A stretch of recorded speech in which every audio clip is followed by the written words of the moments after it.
चाकण तळेगाव रस्त्यावर भरधाव वाहनाने दुचाकीला धडक दिल्यानं झालेल्या अपघातात एक जण ठार तर एक जण गंभीर जखमी झाला होता। त्यातील गंभीर जखमीवर पुण्यात ससून रुग्णालयात उपचार सुरू असताना त्यांचाही रविवारी 23 मार्च 2025 रोजी दुपारी मृत्यू झाला। त्यामुळे या अपघातातील मृतांचा आकडा आता 2 झाला आहे। महाळुंगे वाहतूक चौकीच्या समोर सदरचा अपघात 2 दिवसांपूर्वी रात्री 10:30च्या सुमारास झाला।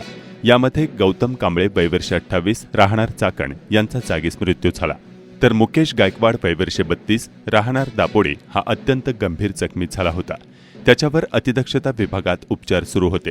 सुरुवातीला चाकण आणि नंतर पुण्यात ससून रुग्णालयात त्यांच्यावर उपचार सुरू असताना त्यांचा मृत्यू झाला आहे। चाकण तळेगाव रस्त्यावर झालेल्या या भीषण अपघातानंतर संबंधित वाहन तसेच पुढे निघून गेले। अपघाताला 2 दिवस झाल्यानंतर देखील महाळुंगे पोलिसांना अजून कोणत्या वाहनाने अपघात केला याचा कसलाच थांगपत्ता लागला नसल्याचं मृतांच्या नातेवाईकांनी कळवलं आहे।